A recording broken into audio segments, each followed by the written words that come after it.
ရှုပ်ပေးဖို့ကြိုးစားမှာတော့ရသေးတယ်ခင်ဗျာရှုပ်နားနဲ့ကန်နေပေးလာပြီစမ်းတော်ကိုရခင်ဗျာဒီချိန်မှာတော့စမ်းတော်ပနဲ့ပဲလူချိုထောင်တော့ကိုဖြတ်ကျော်ပြီးတော့မြန်မာအသင်းတွေဥဆောင်ကိုရယူပေးသွားပြီလည်းဖြစ်ပါတယ်မြန်မာအသင်းကိုတွေရရှိဖို့ကောင်းဆုံးကြိုးစားခဲ့ပေမဲ့ပွဲကစားချိန်26မိနစ်ရောက်ပါတော့စမ်းတော်ရဲ့သွင်းကိုကနေဥဆောင်ကိုရရှိခဲ့ပြီလည်းဖြစ်ပါတယ်ငယ်ကိုပါနေတဲ့ပေးပို့မှုနဲ့စမ်းတော်ရဲ့အကွက်မြင်ပြေးထွက်မှုတို့ပဲဖြစ်ပါတယ်ဒိုင်မတ်ရဲ့ဒူးကျွန်းထောင်ချောက်ကိုဖျက်ကျော်ပြီးတော့စမ်းတော်အမှားယွင်းမရှိဘဲနဲ့ပိတ်သိမ်းယူခဲ့တာဖြစ်ပါတယ်ဝင်းသိန်းကြီးထွန်းရဲ့ပေးပို့ပုံကလည်းကောင်းမွန်ခဲ့သလိုဒီနေ့ပွဲစဉ်မှာဝင်းသိန်းကြီးထွန်းစမ်းတော်တို့ရဲ့တိုက်စစ်အတွဲကတော့လုတ်ဖြစ်နေတယ်ဆိုတာကိုသက်သေပြသွားခဲ့ပြီလည်းဖြစ်ပါတယ်ဇန်နဝါ3ဦးလောက်ထိကိုစမ်းတော်ကိုကတ်ခဲ့ပေမဲ့အချင်းနီးသာဖြစ်ခဲ့ရတာလည်းဖြစ်ပါတယ်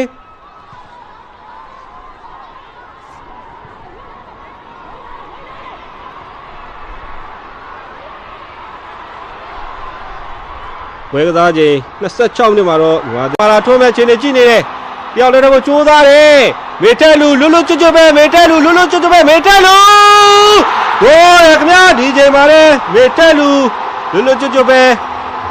ကောင်းဆုံးဆုံးသက်ခဲ့တာဖြစ်ပါတယ်ဒီပိုင်းတဲ့ခံစစ်ကစားသမားတွေခင်မာလာထုံးကိုဖျက်တော့ရမှာနေငယ်ကျန်းနေခဲ့သလိုဘောလုံးရိုက်ဖို့ကြိုးစားမှလည်းတုံဆိုင်နေခဲ့တာကိုခွင်ကောင်းပြီးတော့မေတက်လူသူရဲ့ကန်သွင်းနေကြပုံစံတိုင်းပဲဧရိယာထက်ကနေအပါပြင်းထန်တဲ့ကန်ကျန်နဲ့မာအသင်းအတွက်ဒုတိယမြောက်သွင်းကိုသွင်းယူပေးသွားပြီဖြစ်ပါတယ်။ဒိုင်မတင်ရဲ့ကစားသမားတွေခံစစ်အားနည်းမှုကနေမိထက်လူကောင်းဆုံးပဲဧရိယာထိတ်ကနေအဆုံးသတ်ခဲ့တာခင်ဗျာ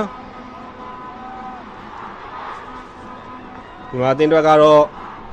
တကယ်ကိုစိတ်ကြည်နေစရာဂိုးရလက်ပဲလို့ပြောရမှာဖြစ်ပါတယ်။ပထမပိုင်းမှာနေဒိုင်မတင်ကိုနှစ်ဂိုးမရှိဆိုတဲ့ရလက်နဲ့ဥဆောင်ထားပြီးလည်းဖြစ်တယ်ခင်ဗျာ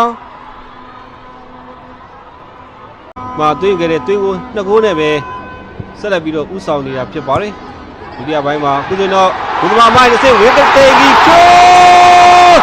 ဂိုးရခင်ဗျာကျွန်တော်စီကတင်ဆက်နေချိန်အတွင်းမှာပဲဘုဒ္ဓမာဇူရင်ရဲ့အမားကနေဝင်းတေဂီချိုးသူ့အတွက်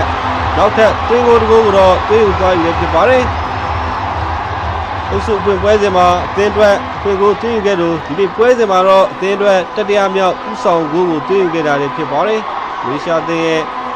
မဖြစ်တဲ့မှားကနေတစ်ဆင့်ဒီမှာအသင်း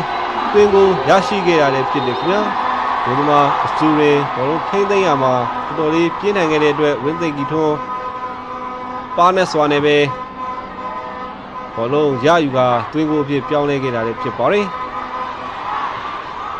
ဒီမှာတင်ရတော့သွင်းကို3ဂိုးနဲ့